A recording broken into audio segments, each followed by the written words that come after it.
감사합니다. 저희는 지금 이사야 말씀을 순서대로 살펴보고 있습니다. 오늘은 이사야 40장 12절에서 31절 말씀, 조금 길지만 제가 대신 봉독해 드리겠습니다. 누가 손바닥으로 바닷물을 헤아렸으며 뼘으로 하늘을 쟀으며 땅에 티끌을 되에 담아 보았으며 접시 저울로 산들을 막대 저울로 언덕들을 달아 보았으랴. 누가 여호와의 영을 지도하였으며 그의 모사가 되어 그를 가르쳤으랴. 그가 누구와 더불어 의논하셨으며 누가 그를 교훈하셨으며 그에게 정의의 길을 가르쳤으며 지식을 가르쳤으며 통달의 도를 보여주었느냐. 보라, 그에게는 열방이 통에 한 방울 물과 같고 저울의 작은 티끌 같으며 섬들은 떠오르는 먼지 같으리니 레바논은 땔감에도 부족하겠고 그 짐승들은 번제에도 부족할 것이라. 그의 앞에는 모든 열방이 아무것도 아니라 그는 그들을 없는 것 같이 빈 것 같이 여기시느니라. 그런즉 너희가 하나님을 누구와 같다 하겠으며 무슨 형상을 그에게 비기겠느냐. 우상은 장인이 부어 만들었고 장색이 금으로 입혔고 또 은사슬을 만든 것이니라. 궁핍한 자는 거제를 드릴 때 썩지 아니하는 나무를 택하고 지혜로운 장인을 구하여 우상을 만들어 흔들리지 아니하도록 세우느니라. 너희가 알지 못하였느냐? 너희가 듣지 못하였느냐? 태초부터 너희에게 전하지 아니하였느냐? 땅의 기초가 창조될 때부터 너희가 깨닫지 못하였느냐? 그는 땅 위 궁창에 앉으시나니 땅에 사는 사람들은 메뚜기 같으니라.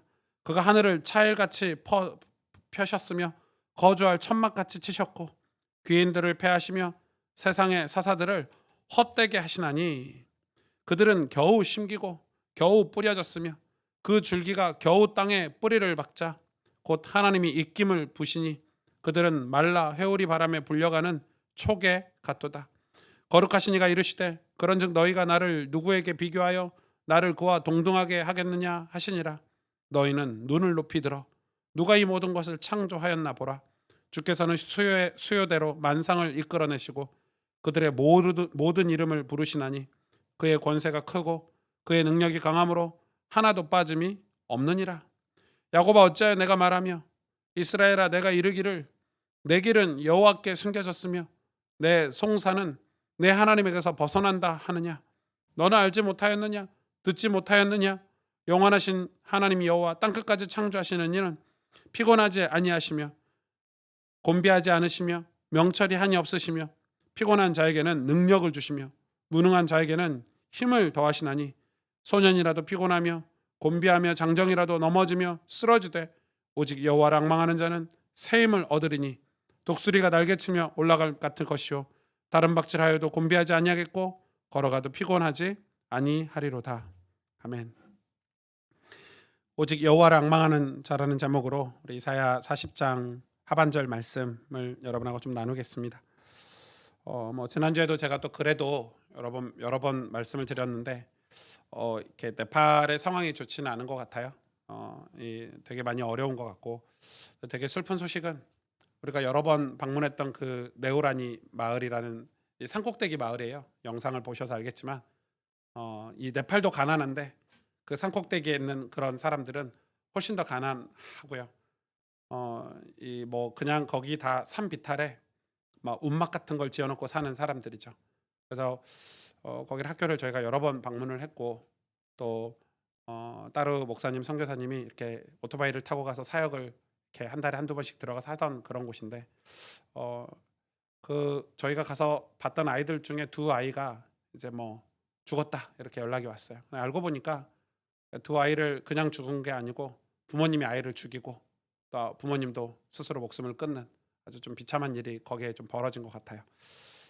마음이 되게 안 좋더라고요. 되게 안 좋고 또 오래 그게 마음에 좀 담겨 있어서 어 좀 되게 속상했어요. 되게 속상했고 제가 다른 목사님께 뭐 이렇게 싫은 소리를 하면 안 되는데 좀 그런 원망 섞인 말도 좀 했어요. "아 뭐 하고 계셨냐."고.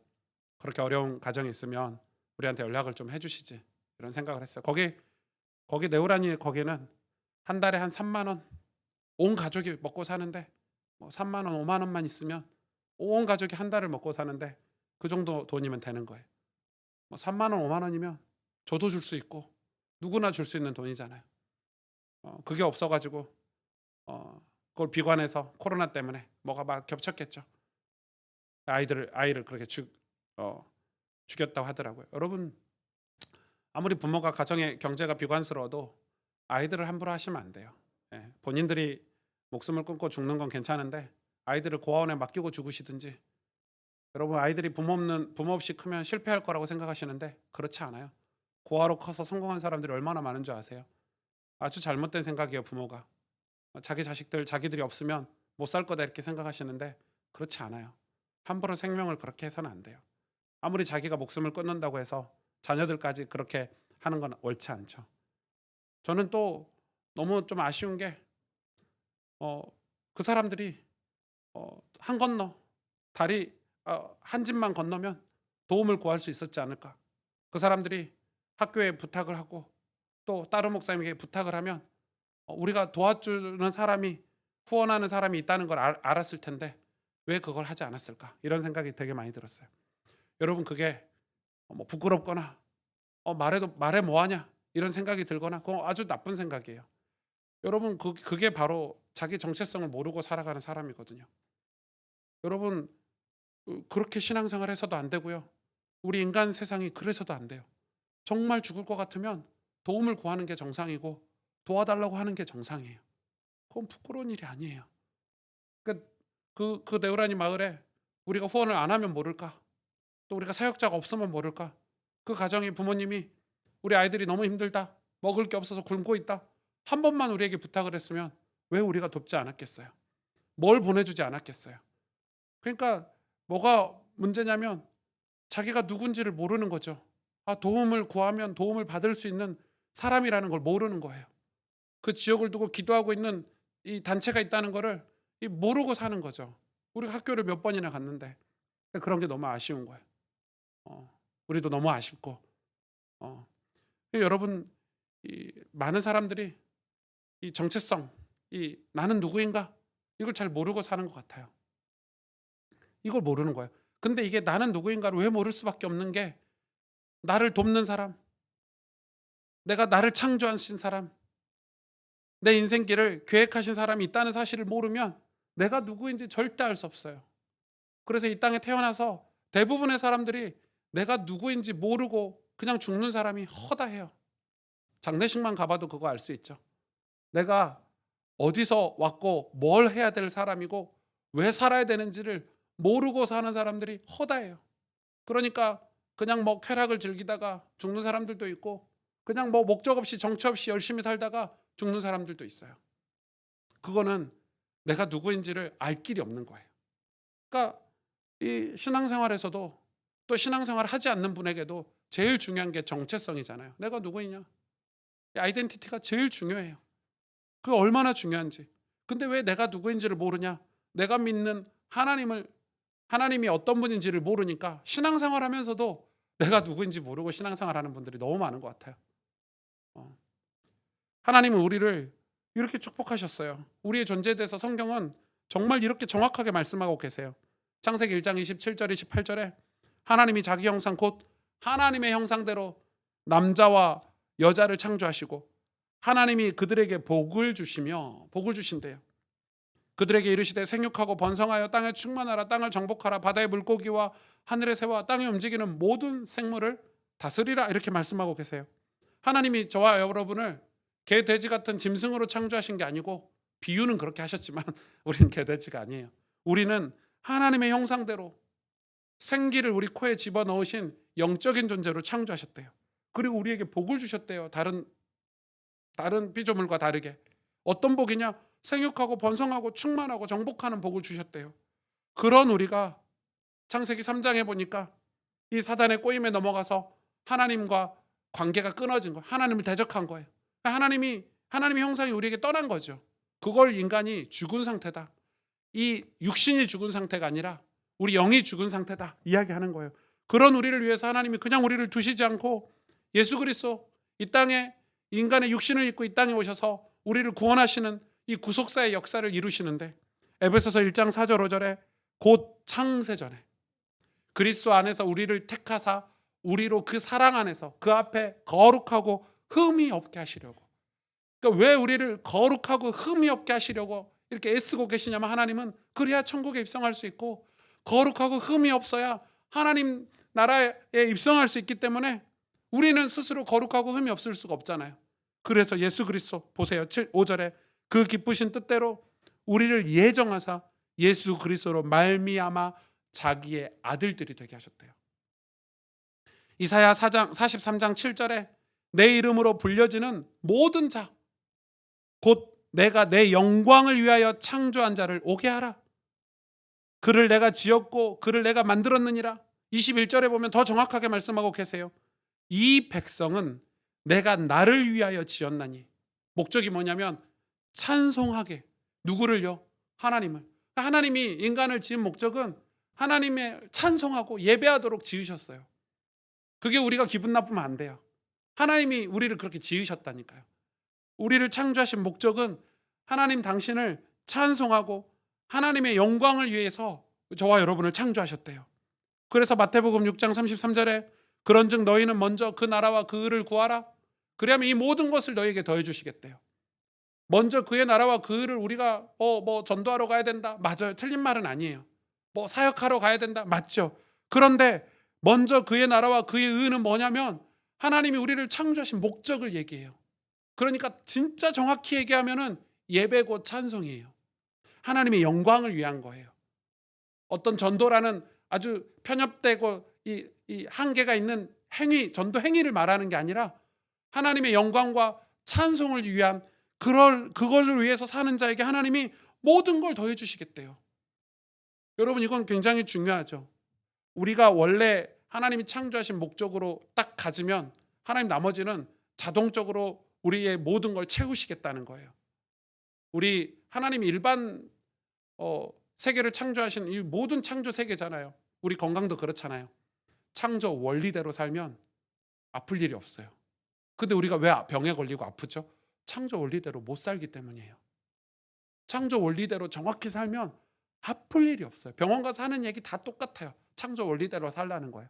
풀떼기 먹고 운동하고 이렇게 살라는 거예요. 저도 라면 의사 선생님 절대 먹지 말라 그랬는데 어제 유혹에 넘어가가지고 어제 라면 먹어버렸어요. 그러니까 이게 창조 원리대로 산다는 게 쉬운 게 아니에요. 쉬운 게 아니에요. 절대 안 먹어야지. 절대 나는 안 먹을 거야. 이렇게 생각했지만은 그게 아니에요. 그러니까 뭐든지 창조 원리가 중요하단 말이에요. 그러니까 우리가 하나님의 나라와 하나님의 영광을 위해서 사는 자리로 가면 나머지는 하나님이 채우시게 돼 있어요.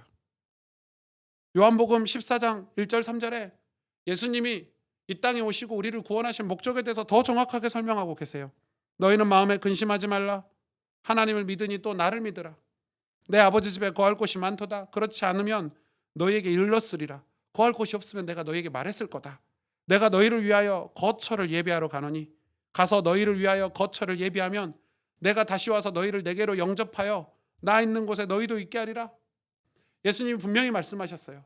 우리가 하나님의 영광을 위해서 하나님을 찬송하기 위해서 지음받은 우리가 죄인인 상태에서 다시 예수 그리스도를 통해서 하나님의 아들들이 되게 하셨대요. 근데 우리가 하나님께 영광이 되고 찬송이 되는 게 뭐냐면은 우리가 하나님의 집 천국에 입성하는 거래요. 여러분 이해가 되십니까? 어쩌면 우리가 이 땅에서 하나님께 영광 돌리고 찬송하는 건 한계가 있는 찬송이고 한계가 있는 영광일 수 있어요. 웨인 그루뎀이 그렇게 얘기했어요. 우리가 하나님께 진짜 영광 돌리는 거는 우리가 천국에 입성하는 거래요. 그런데 우리는 지금 잘못된 신학이 얼마나 많은지 몰라요. 어떤 유토피아 사상 같은 걸 가지고 신학계가 이 땅에 천년왕국을 건설해야 되고 이 땅에 천국을 건설해야 되고 막 이런 얘기를 해요. 근데 성경을 아무리 읽어도 그런 내용이 없어요. 성경은 이 땅에서 우리가 좁은 길을 갈 거래요.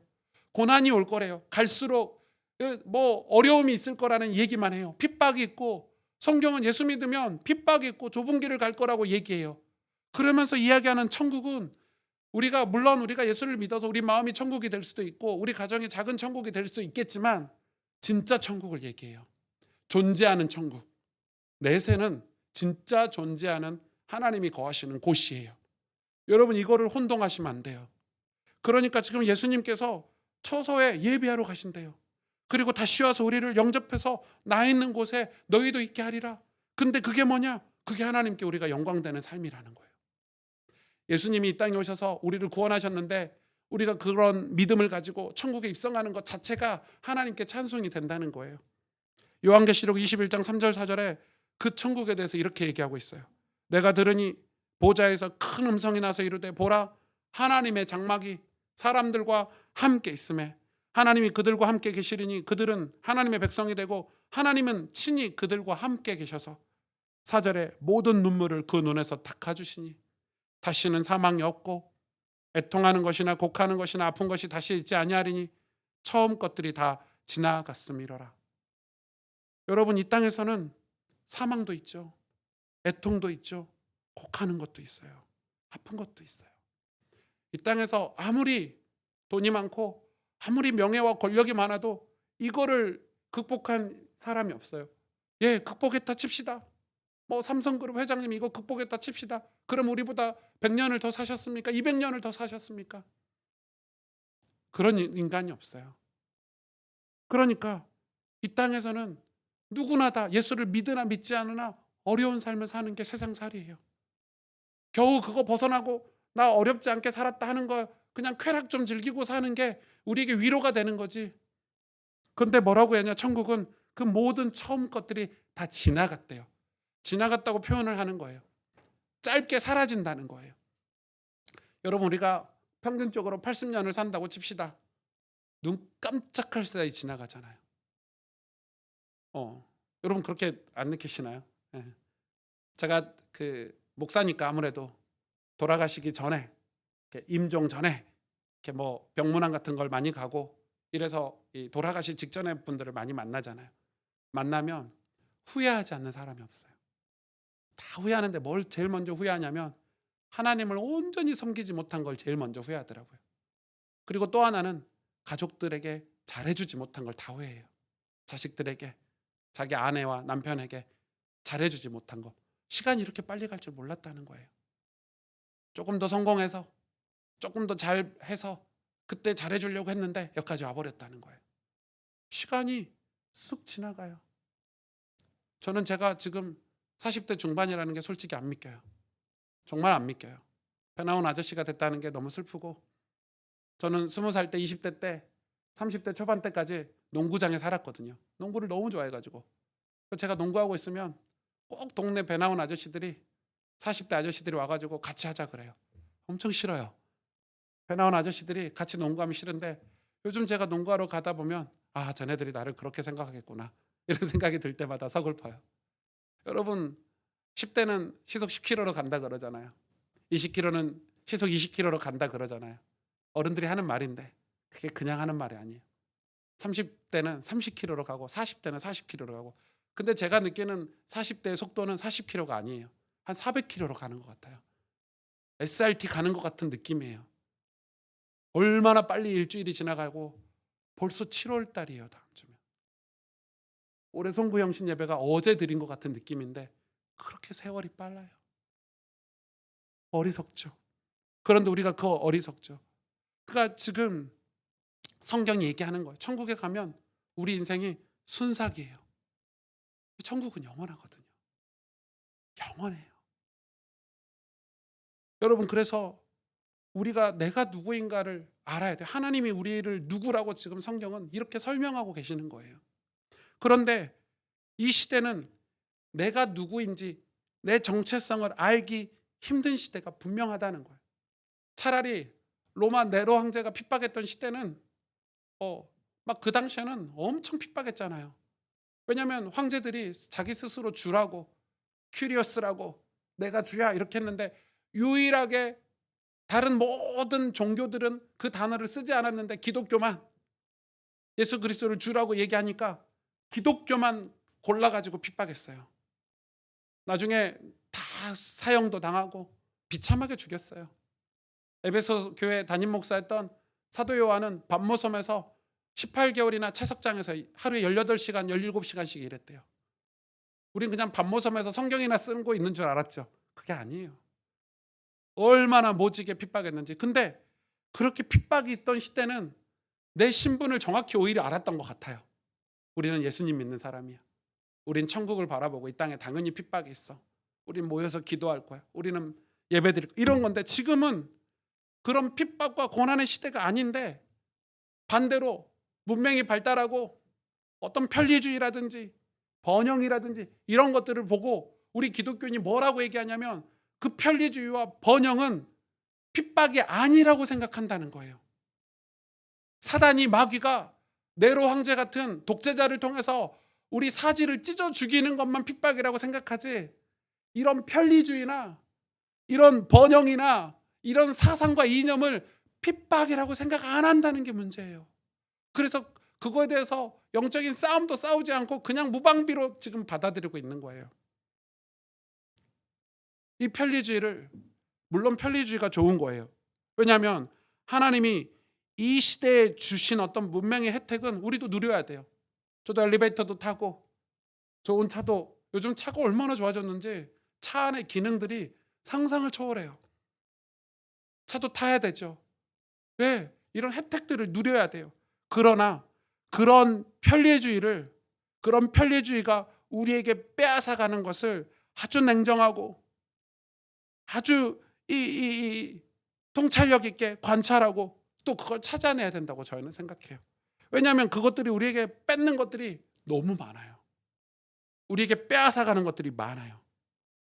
특히 예수 믿는 저와 여러분에게는 영적인 무감각이라든지 하나님의 은혜라든지 십자가의 그 보혈의 능력, 복음의 능력이라든지 이런 걸 다 빼앗아가요. 그럼 그걸 빼앗긴 우리에게 하나님은 책임을 물으신대요. 저는 이 문제에 대해서 꽤나 진지하고 꽤나 조금 심각해요. 정말 중요하다고 생각해요. 이게 편하게 쉬지 말아라, 문명 혜택을 누리지 말아라 이 말이 아니에요. 그런데 생각해 보세요. 우리가 내 안에 하나님을 향한 어떤 뜨거운 예배라든지 복음의 능력 이런 걸 빼앗겨서는 안 된다는 말이에요. 근데 복음의 능력을 우리가 모르냐? 다 알아요. 근데 왜 복음의 능력이 우리 삶에 나타나지 않냐? 이 복음의 능력이 나타날 만한 삶을 살지 못하게 하는 그 편리주의들. 제가 몸이 컨디션이 안 좋으면 집에서 이번 주는 좀 쉬어야지 이럴 때가 있어요. 집에서 쉬면은 그러면 제가 꼭 해야 될 기도 스케줄이 있잖아요. 목사니까. 집에서 기도하려고 생각하고 있으면 그래 집에서 기도 좀 해야지 하는데 일단 집에서 기도가 안 돼요. 물론 이제 어른들이 자식들 다 키워서 출가시키고 기도실도 있고 기도처도 있고 그러면 집에서 기도해도 괜찮아요. 근데 저는 기도하려고 눈 감으면 저희 아들이 아빠? 하고 와요. 기도가 안 돼. 기도하려고 눈 감으면 와이프가 쓰레기 좀 버리고 와 이래요. 기도가 안 돼. 저는 안 돼요. 저는 제가 영성이 좀 떨어져서 그런지 능력 있는 목사가 아니어서 그런지 그래서 기도하려고 하면은 저는 분명히 교회를 와요. 그럼 이야기해요 가족들이. 뭘 기도한다고 교회까지 차 30-40분씩 운전해서 그 막히는데 가냐며. 그거 몰라서 그래요. 교회 와가지고 의자에 앉고 바닥에 앉아서 기도하면 생각 안 나는 기도 제목까지 생각나서 기도하게 돼요. 기도는 그렇게 중요해요. 근데 내가 편리하자고 그 운전하기 싫어서 교회 가기 싫어서 집에 있으면 기도 못하는 거예요. 기도 못하면 내 안에 복음의 능력은 없어지는 거죠. 그런 거예요. 여러분 우리가 지금 이 편리주의들이 우리 삶에서 빼앗아가는 걸 생각해 봐야 돼요. 편하게 살고 편리하게 산다는 게 얼마나 영적인 우리를 공격하고 있는 사단의 무기라는 것을 생각할 수 있어야 돼요. 여러분 사람 사이에도 좋은 교제를 하려면 노력이라는 걸 해야 돼요. 부부 사이에도 부모 자식 간에도 편리하게 살고 나만 편하면 되지. 내 와이프가 힘들든 말든 내 자식이 힘들든 말든 이렇게 살면요 진짜 사회 문제가 많겠죠. 그래서 요즘은 그런 가족 간에 화목하거나 서로 애틋하게 건강하게 크는 가족이 없다고 하잖아요. 그냥 혼자 사는 게 편하니까 나 혼자 돈 벌어서 나 혼자 놀러 다니고 그냥 애완견이나 키우고 이렇게 사는 게 좋으니까. 그거는 옳지 않아요. 그렇게 편리하게 살다가 빼앗겨 버리고 잃어버리는 게 너무 많은 거예요. 신앙은 더욱 그래요. 아침에 일어나가지고 눈 딱 뜨면 핸드폰부터 집어들죠. 그리고 핸드폰 집어들어서 인스타그램이나 유튜브나 페이스북 쳐다보고 있으면 누워서 쳐다보고 있으면 1, 20분 금방 지나가요. 근데 놀라운 사실을 말씀해 드릴까요? 그거 하고 있는 시간은 아깝다고 생각 안 해요. 몇십 분이 지나가도 아깝다고 생각 안 해요. 근데 저희 교회 성도님이 저한테 간증하시더라고요. 아침에 눈 떠서 성경책 겨우 3장 읽잖아요. 끽해야 5분이야. 5분 동안 성경 읽는데 별 생각이 다 들더래. 빨리 하고 출근해야 된대. 뭐 해야 되는데. 겨우 5분 동안에 얼마나 잡다한 생각이 많이 들든지 아깝다는 생각이 든다는 거예요. 그게 편리주의예요. 유튜브 보고 있는 거는 아깝지 않은 거예요. 그런데 성경책 한두 장 읽는 거는 너무 아깝게 생각되는 게 편리주의가 우리에게 빼앗아가는 것들이에요. 여러분 예배도 그렇잖아요. 교회 오는 게 얼마나 불편해요. 예배 시간에 와가지고 앉아서 예배 드리는 게 얼마나 힘들어요. 옷 갈아입어야 되죠. 아유 코로나 끝나면 어쩌나 이런 분들도 계실 거예요.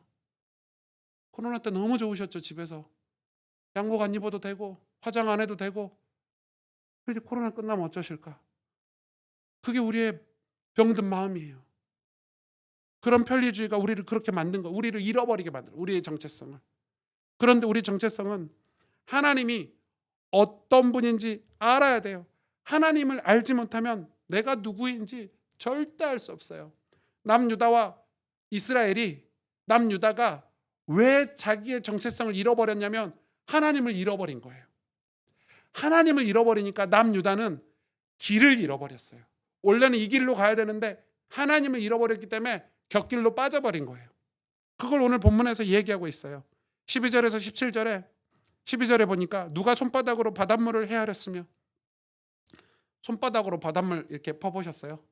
네, 다 담기든가요? 네. 바닷물이 뭐예요? 수돗물 켜가지고 물 종이컵보다도 못 담아요. 손바닥에 다 새나가거든요. 그 이야기 하시는 거죠. 뼘으로 하늘을 쟀으며 땅에 티끌을 되에 담아 보았으며. 누가 그거 해봤어요? 저울로 산들을, 막대 저울로 언덕들을 자라서 무게를 재봤냐 이 말이에요.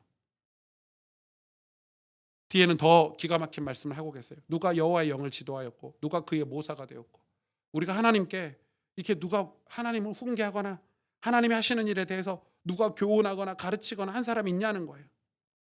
15절 보니까 하나님에게는, 그에게는 열방이, 이 지구가 통에 한 방울 물과 같대요. 여러분 그럴 만한 게 지금 우주 천문학이 발달이 됐잖아요. 옛날에는 뭐 한 3,000년, 4,000년 전에는 별이 5,000개까지 발견이 됐어요. 천문학이 발달되기 전에는. 지금 발달된 기술로 본 별이, 이 지구 같은 지구가 몇 개 있냐? 우리가 쓰지 않는 단어, 해라는 단어에 이 몇십 이게 있대요. 은하계만, 지구와 같은 이런 은하계만, 태양계처럼 이런 태양계 같은 은하계만 우리가 상상할 수 없는 숫자로 존재하는 게 우주예요.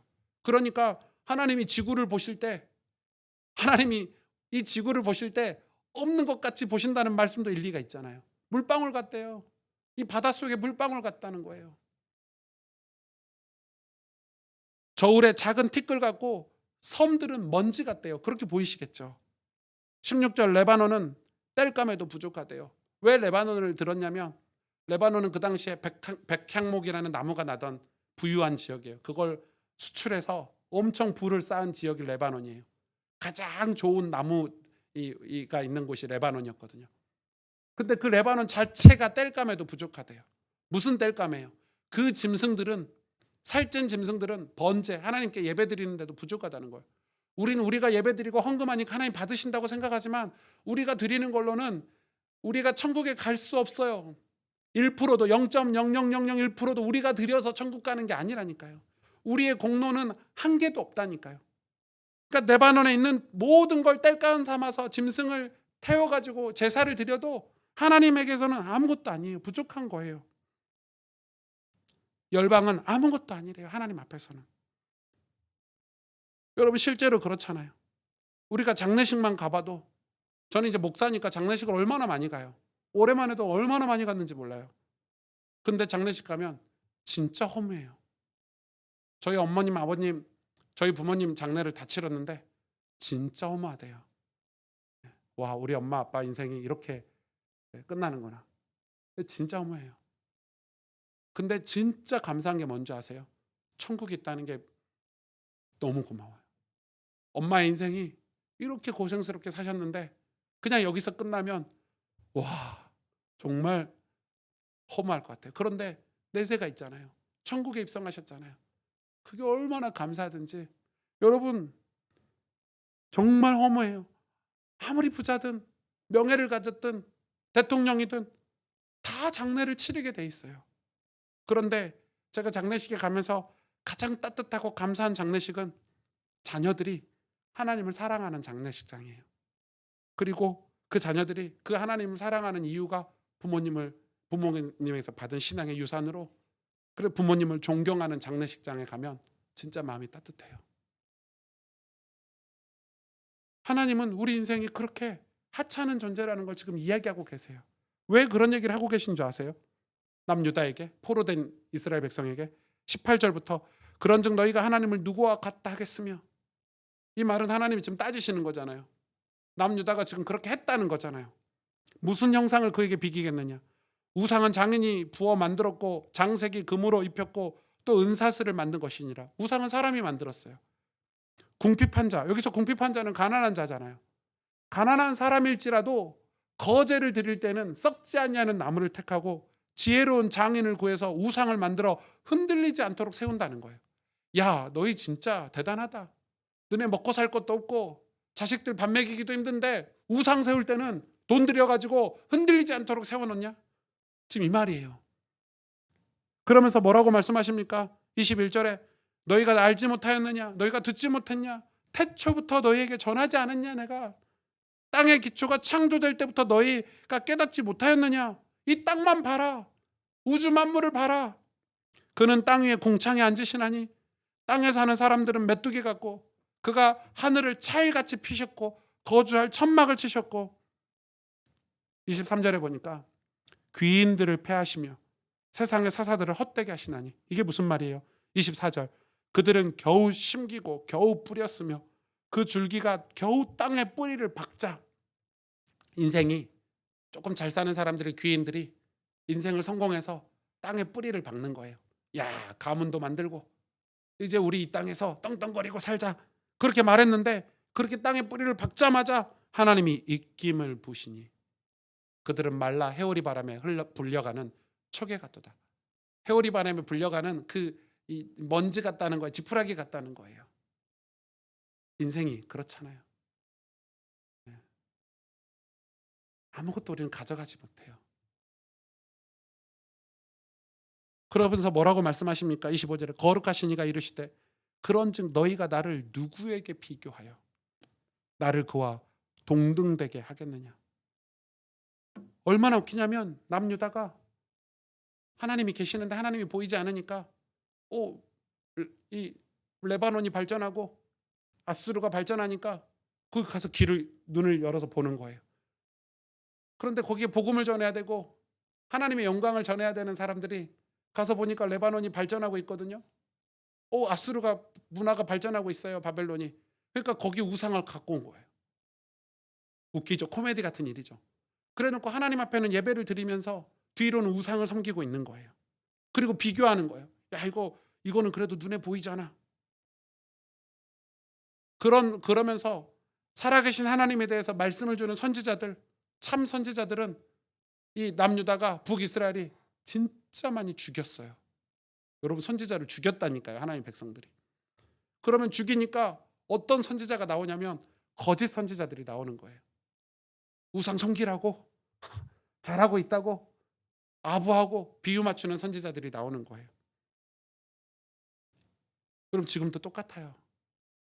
목사들이 그렇단 말이에요. 아유, 성도님들 잘하고 계십니다, 이러는 거예요. 저도 그럴 수 있겠죠. 그럼 여러분 쫓아내세요. 교회법은, 교회 최고 기구는 다 공동회예요. 세례받은 성도들이 연말에 하는 공동회가 최고 이 교회 높은 기관이에요. 성도들이 교회 주인이니까, 이 법적으로. 그럼 여러분이 거기서 투표해서 과반수 이상이 우리 목사 교체하자면 교체가 되는 거예요. 언제든지 그렇게 하세요. 정말 그래요. 목사를 죽였어요. 참된 목사를 죽이기도 하고 참 선지자들을 얼마나, 여러분, 그래 에스겔 선지자가 퍼포먼스까지 했잖아요. 이스라엘 백성은 죽었다, 하나님이 없다 한다 해서 그 죽은 뒤에 이 천막 초막 같은 거 치고 있는, 그래서 상복을 입고 그 천막에서 살았어요. 그 말은 뭐예요? 너네 다 죽었다, 너네 더 이상 살아있는 하나님 백성이 아니다, 이 퍼포먼스를 했죠. 그런 에스겔 선지자를 보고 정치권이, 이 영적 지도자들이, 종교 지도자들이 뭐라고 했냐면은 정신병이라고 매도했어요. 언론에 배포하고 TV에서 방송에서 정신병자라고 그렇게 얘기했어요. 그러면 여러분, 이스라엘 백성들이 에스겔 선지자의 말을 듣겠어요? 만약에 여러분이 이 나라 정부가 교회 가지 마세요, 교회는 이상한 사이비 단체예요, 연일 언론에 때린다고 생각해 보세요. 국영방송에서, 나라에서 계속해서 신뢰 가는 방송인과 언론인들이 때린다고 생각해 보세요. 누가 교회 오겠어요? 그런 식으로 선지자들을 다 몰살시켰어요. 그러니까 지금 하나님을 이방신하고 계속 견주고 비교하고, 이제는 뭐라고 얘기하냐면 하나님이 없다라고 하는 거예요. 그게 27절에 나와 있어요. 뭐라고 이야기해요? 27절에 야곱아 어찌하여 내가 말하며 이스라엘아 내가 이르기를, 뒤에 보세요. 내 길은 여호와께 숨겨졌으며 내 송사는 내 하나님에게서 벗어난다 하느냐? 이게 무슨 말이냐면 이스라엘 사람들이 지금 뭐라고 얘기하냐면 내 길이 여호와께 숨겨졌다는 거예요. 쉽게, 성경을 너무 어렵게 써놨고 쉽게 이야기하면은 내 길은 이제 하나님과 상관이 없다는 거예요. 하나님 당신이 내 길에 대해서 참견하지 말라는 거예요. 이렇게 문명이 발달하고 이렇게 시대가 좋은 시대에 우리가 계획한 대로 갈 테니까 하나님 신경 쓰지 말라는 거예요. 내 송사는 내 하나님에게서 벗어난다 하느냐? 더 이상 하나님을 의지하고 의뢰하고 하나님과 관계가 끊어졌다는 거예요. 이스라엘 백성들이 그렇게 얘기하는 거예요. 저는 이 시대가 어떤 시대인데 라고 말하는 걸 제일 싫어해요. 개인적으로. 자꾸 그 신앙생활 하시는 분들이 시대 얘기를 한단 말이에요. 시대를 분별하지 말라는 게 아니에요. 무슨 말이냐면 성경에 있는 내용들이 고리타분하다 이 말이잖아요. 시대 하면서 성경 읽는 거, 교회 가서 눈물 흘리고 기도하는 거 다 바보 같다고 얘기해요. 아, 목사님 교회 운영을 그런 식으로 하시면 안 되죠. 그럼 교회 운영을 어떻게 해야 됩니까? 아, 지금 기업들이, IT 기업들이 얼마나 이 운영을 잘하는데요. 교회도 그런 식으로 하셔야죠. 예, 참고할게요. 그런데 지금 딱 그런 거예요. 내 길은 여호와께 숨겨졌다는 거예요. 고리타분한 하나님이, 눈에 안 보이는 하나님이, 야 아수르가 이렇게 발전하고 있는데 알 길이 있냐? 지금 그렇게 말하는 거예요. 지금 유다가 그렇게 얘기하는 거예요. 타락한 유다 백성과 지도자들이 내 길은 여호와께 숨겨졌다고, 하나님은 모르신다고, 내 송산 하나님께 벗어났다고. 근데 하나님이 이거를 화가 나시고 분노하신 게 아니라 속상하시고 마음이 아프셔서 하시는 얘기예요. 지금 어리석은 당신의 백성들. 여러분, 우리 어린 자녀가 부모님이 얼마나 자녀들을 키우려고 애쓰는 줄 아세요? 저도 애 낳고 나서 정신이 조금 더 차려지더라고요. 애가, 자녀가 생기니까 좀 힘들고 어려워서 쉬고 싶은데 그게 한 번 더 하게 돼요. 그래, 우리 아들들 생각해서 조금 더 뛰게 되는 게 부모예요. 그 자식들은 그거 잘 모르잖아요. 그 자식들이 철없이 삐뚤어지고 나쁜 길 가면 그게 화가 난 게 아니라 안타까운 거예요. 근데 감히 하나님의 마음과 우리 인간의 부모의 마음을 비교할 수는 없지만 조금이나마 이해할 수 있는 거예요. 그게 잘 몰라요. 그러니까 지금 하나님께서 말씀하시는 거예요. 속상하셔서. 여러분, 부부끼리도 서로 진실하지 못하고 솔직하지 못하면 그런 관계는 서로 힘든 거예요. 아무리 남편이 돈을 많이 벌어다 줘도, 아무리 부인이 이쁘고, 아무리 살림을 잘해도 서로 속이고 외도하고 다른 뭔가를 가지고 있으면 그거는 좋은 관계가 될 수가 없는 거예요. 부모 자식 간에도 마찬가지예요. 하나님이 지금 자기 백성에게 속임당하는 거잖아요. 그러니까 정확히 말하면 자기 백성들이 하나님을 속이고 있는 거죠. 하나님 몰래. 자기들은 하나님이 모른다고 생각하고 더 이상 하나님을 찾지도 않고 어찌 그럴 수 있느냐라고 지금 하나님이 얘기하시는 거예요. 하나님 뭐라고 말씀하십니까? 야곱아 어찌하여 내가 말하며 이스라엘아 내가 어찌 이르기를.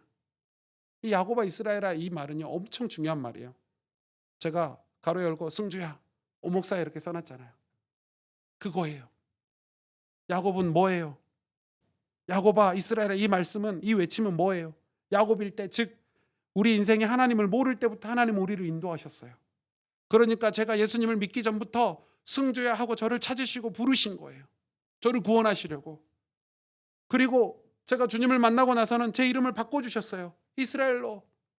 너는 복음을 전하고 너는 영혼을 살리는 목사가 돼서 오목사로 바꿔줬는데 주신 거예요. 사명 감당하라고. 이 세상에서 멋진 백성, 멋진 나라가 되라고. 그런데 오목사가 돼서도 딴짓하고 사는 거예요. 그래서 하나님이 지금 야곱아 이스라엘아 하고 하나인데 그 과거까지 다 끄집어서 부르시는 거예요. 승주야 오목사야 이렇게 부르시는 거예요. 지금 여러분도 마찬가지예요. 하나님이 여러분을 어떻게 구원하셨습니까? 그냥 구원하셨습니까? 얼마나 사랑해 주셔서 얼마나 여러분을 사랑해 주셔서 이 자리에 계시는지 다 아시잖아요. 십자가 그 보혈의 은혜로 우리가 구원받아서 새 인생 사는데 그래서 이스라엘이 됐는데 우상을 그때부터 섬기네. 하나님을 비교하고 사네. 그 사랑 다 잊고 딴짓하네. 기도를 해도 예배를 드려도 마음이 떠난 거예요. 성전 뜰만 밟고 가는 거예요. 그래서 하나님이 야곱아 이스라엘아 이게 아쉬워서 부른 게 아니라 안타까워서 부르신 거. 하나님은 아쉽지 않다니까요. 이 인류가 물방울 같대잖아요. 먼지 같대잖아요. 하나님이 보실 때. 그런데 그런 우리를 안타까우셔가지고 야곱아 이스라엘아 이렇게 불러주고 계시는 거예요. 여러분 이름을 지금 부르고 계시는 거예요. 승주야 오목사야 이렇게 부르시는 거예요. 이유가 뭐예요? 내가 너희를 우상 섬기라고 겨우 멸망할 나라의 우상을 섬기라고 멸망할 시대의 문화를 거기에 잠식당해가지고 타락하라고 죄짓고 살라고 너희를 부른 게 아니지 않냐. 하나님이 십자가에서 우리를 사랑하신 이유는 불신자와 똑같이 살라고 부르신 게 아니잖아요. 하나님이 너무 마음 아프셨겠다. 제가 이번 주 말씀을 준비하면서 가슴에 손을 얹고 하나님이 너무 가슴 아프셨겠다. 이사야 40장 28절에 31절에 그러면서 저와 여러분에게 회복의 메시지를 주신 거예요. 너는 알지 못하였느냐 듣지 못하였느냐 영원하신 하나님 여호와 땅끝까지 창조하신 이가 이제 하나님이 어떤 분인지 알라는 거예요. 하나님이 창조하신 창조주라는 거예요. 피곤치 않고 곤비치 않고 명철이 한이 없으세요. 하나님 피곤이 없으세요. 피곤한 자에게는 능력을 주시고 무능한 자에게는 힘을 더하시고 소년이라도 피곤하고 곤비하며 장정이라도 넘어지며 쓰러지되 오직 여호와를 앙망하는 자에게 새 힘을 주시겠대요. 여러분 여기서 앙망은 간절한 마음으로 우러러 본다는 뜻이 있어요. 그리고 인내하면서 바라본다는 뜻이 있어요. 사모하고 인내하며 도움을 기다린다는 뜻이 있어요.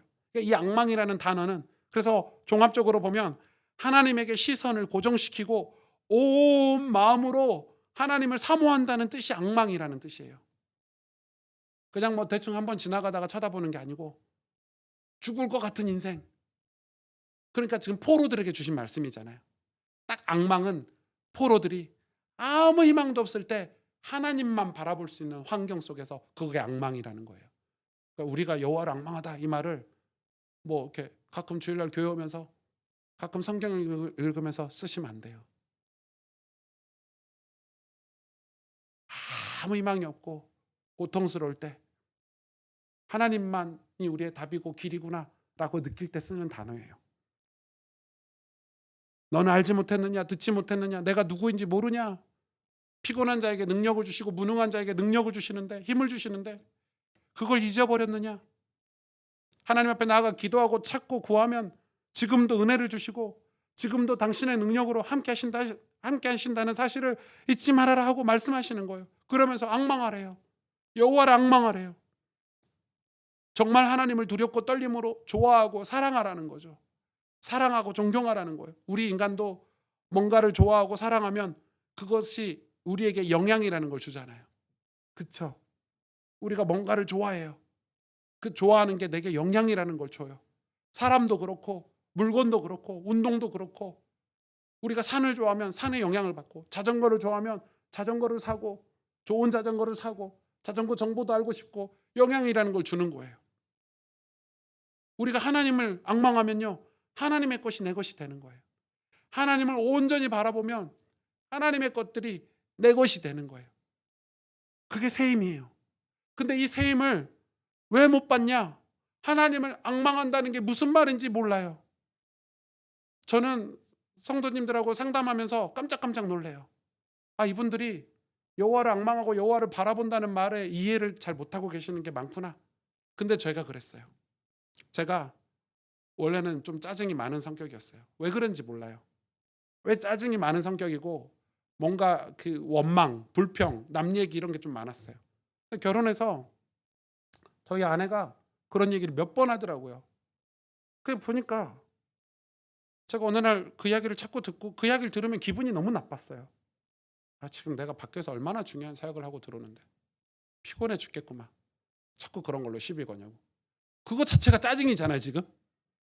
그러니까 사람이 그런 식이었어요. 집에 가면 말도 하기 싫고 피곤하니까.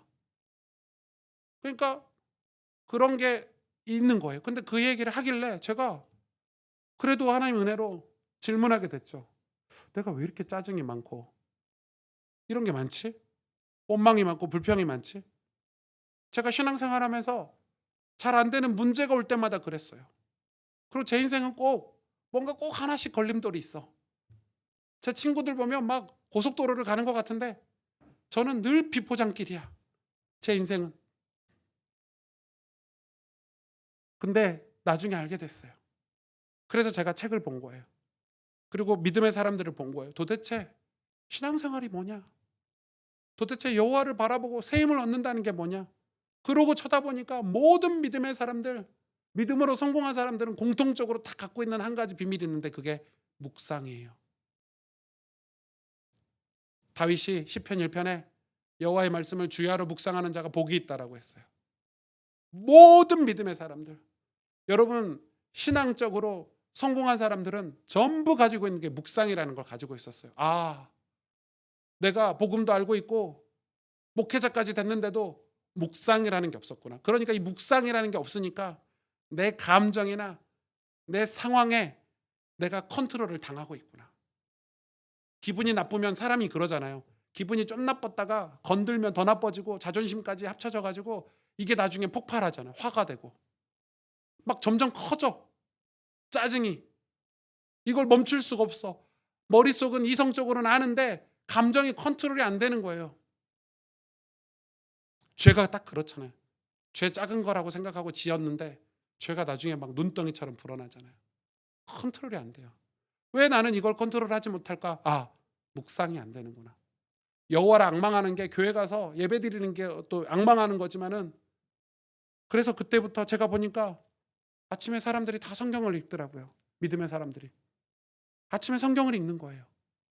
그럼 성경을 읽고 기도하면 그 말씀이 마음에 담겨져 있어요. 처음에는 잘 까먹고 잊어먹지만 계속하니까. 그러면 제가 화날 일이 있고 감정이 상할 일이 있을 때 옛날 같으면 그냥 감정에 함몰돼 가지고 쭉 가버리는데 이제는 감정이 화가 날라 할 때도 아침에 읽었던 성경과 기도했던 내용들이 마음에 있으니까 맞아. 이건 하나님이 기뻐하시는 일이 아니야. 제가 집에 들어와서도 맞아. 우리 와이프는 얼마나 고생했을까 하루 종일. 그래, 내가 왜 화를 냈지? 대화하고 사랑해주고. 그래서 성경을 읽고 제가 이 표현이 맞는지 모르겠지만 감정 컨트롤이 되기 시작했어요. 마인드 컨트롤이 되기 시작했어요. 영적으로. 제가 휘둘리지 않게 된 거예요. 상황이나 환경에. 왜? 말씀을 묵상해요. 하나님 기뻐하신 일이 아니야 이건. 이건 죄야. 여러분 묵상이 없으면, 그래서 여호와를 앙망한다는 말은 그 행위를 얘기해요. 그러면 그 행위가 뭘 주죠? 우리에게 새 힘을 줘요. 내가 할 수 있는 힘이에요. 사랑한다 말할 수 있고 미안하다 말할 수 있고. 여러분 부모님들이 자녀에게 내가 미안해라고 말 한마디 하면 자녀들은 눈 놓듯이 녹아요.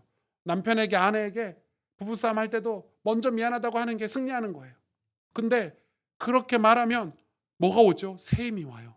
위로가 오고 가정의 평화가 와요.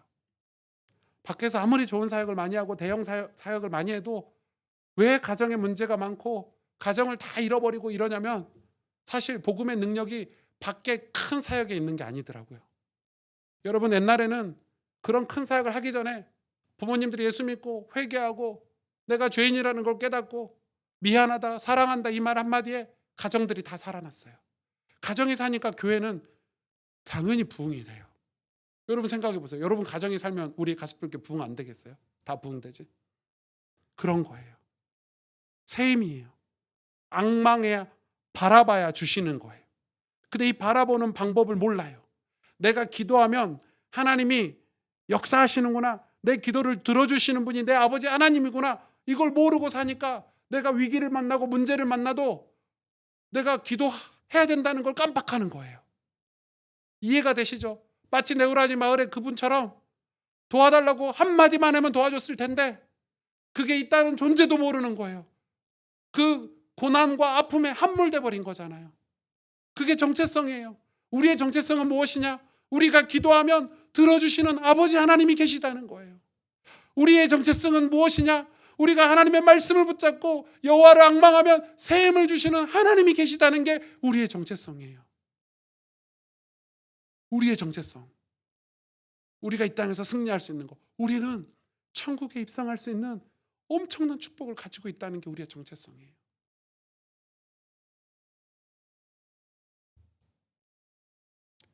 너무너무 중요하죠. 욥기 3장 25절에 26절에 내가 두려워하는 그것이 내게 임하고 내가 무서워하는 그것이 내 몸에 미쳤구나. 나에게 평온도 없고 안일도 없고 휴식도 없고 다만 불안만 있구나. 왜 욥이 이런 얘기를 했냐면요. 주변에서 다 뭐라고 그러냐면 야, 네가 섬기던 하나님이 네 아내도 뺏어가고 네 건강도 뺏어가고 네 재산도 다 뺏어갔는데 아직도 하나님이 전부라고 얘기할 수 있냐? 이렇게 이야기한 거예요. 그러니까 뭐가 엄습해요? 그 말이 사실 같거든. 마음에 불안이 막 엄습해. 근데 욥은 믿음의 사람이고 묵상의 사람이고 경건의 사람이에요. 정신을 차리고 뭐라고 얘기했어요? 주신 이도 하나님이시고 가져간 이도 하나님이시고 내가 정금같이 단련돼서 여호와 앞에 나아가리라. 이겨버린 거예요. 여러분 한 번이 이기기 어렵지 그렇게 계속 이기잖아요. 계속 불안을 이기고 불신앙을 이기면 나중에는 그런 것들이 오지도 않아요. 왜? 이겨버릇하면 나중에 그게 내 실력이 돼 있어요. 이겨버리셔야 돼요. 지실 이유가 없잖아요. 잠언 29장 25절 사람을 두려워하면 올무에 걸리거니와 여호와를 의지하는 자는 안전하리라. 아멘. 로마서 8장 28절에 우리가 알거니와 하나님을 사랑하는 자 곧 그의 뜻대로 부르심을 입은 자들에게는 모든 것이 합력하여 선을 이룬다. 하나님을 사랑하는 자에게 우리가 부르심을 입은 자에게는 모든 게 합력해서 선을 이룬대요. 하나님 사랑하는 게 고난 같고 그 당시는 남들이 볼 때는 좀 불쌍해 보이고 하지만 하나님은 결과적으로 우리를 승리하게 하시는 선을 이루시는 하나님이시라는 거예요. 누구에게요? 하나님을 사랑하는 자에게. 다 악망과 같은 단어예요. 여호와를 의지하는 자가 안전하대요. 사람을 의지하고 두려워하면 올무에 걸리게 돼 있어요. 여러분, 우리는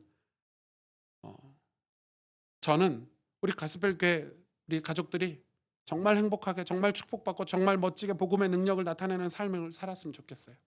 가스펠교회 다녔는데 가족들에게 후회스러운 인생이 안 되셨으면 좋겠어요. 가족들에게. 또 하나님 앞에 가셔서 고개를 들지 못하는 부끄러운 구원이 되지 않았으면 좋겠어요. 그게 뭐냐? 그럼 어떻게 살아야 되냐? 하나님을 예배하는 예배자로 사시면 돼요. 많은 사역 안 하셔도 돼요. 예배하는 자가 없는데 무슨 사역의 열매가 있겠어요? 하나님을 경외하고 경배하는 사람이 없는데 무슨 우리의 사역에 선한 사역의 열매가 있겠어요? 아무리 사역을 많이 해도 하나님을 경배하고 경외하지 않는데 남유다가 그렇게 번영하고 그렇게 종교적으로 활동이 왕성했는데도 하나님은 그들과 함께하지 않으셨어요. 우리가 비록 포로여도 우리가 비록 고난의 길을 가는 것 같아도 주님을 앙망하고 주님을 간절히 찾는 자에게 하나님은 항상 일하시고 역사하시고 부흥을 허락하셨어요. 우리는 복음의 능력이 내가 다른 사람을 정죄하고 다른 사람을 이렇게 뭐 하는 게 복음의 능력이라고 생각하는데 그렇지 않아요. 복음은 내가 회개하는 거예요. 그래서 내가 미안하고 사랑하고 그래서 삶이 변화되는 게 복음의 능력이에요. 그 복음의 능력은 밖의 사람들이 아니라 내 안에서 우리 가족 안에서 드러나는 게 진짜 능력이에요. 자꾸 남자들이 자기 집사람한테는 함부로 하면서 어디 다른 데 가서는 친절하게 젠틀맨인 것처럼 그런잖아요. 얼마나 못되고 나쁜 사람들이에요. 목사들도 그래요. 우리가 사역이라는 걸 그렇게 해서는 안 돼요. 우리 안에 있는 우리 가족들, 내 자녀들, 내 아내, 내 남편에게 사랑하지 못하면서 자꾸 다른 사람에게 친절을 베풀고 그게 말이 돼요, 여러분? 근데 그렇단 말이에요.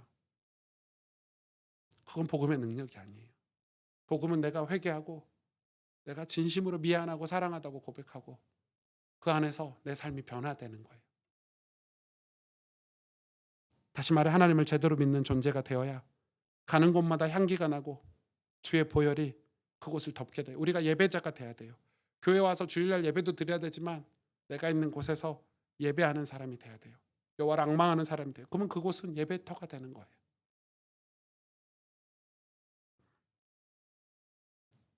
하나님이 야곱이 예배했을 때 그의 이름을 이스라엘로 바꿔주셨어요. 야곱아, 이스라엘아. 여러분 이름을 지금도 부르고 계세요. 승주야 이렇게 부르고 계세요. 오목사야, 너 하나님을 예배하던 승주 아니냐? 너 하나님을 사랑한다고 고백하던 승주 아니냐? 근데 왜 목사가 돼서 예배하지 않니? 저한테 그러셨어요. 지금 딱 그거예요. 같이 기도하겠습니다.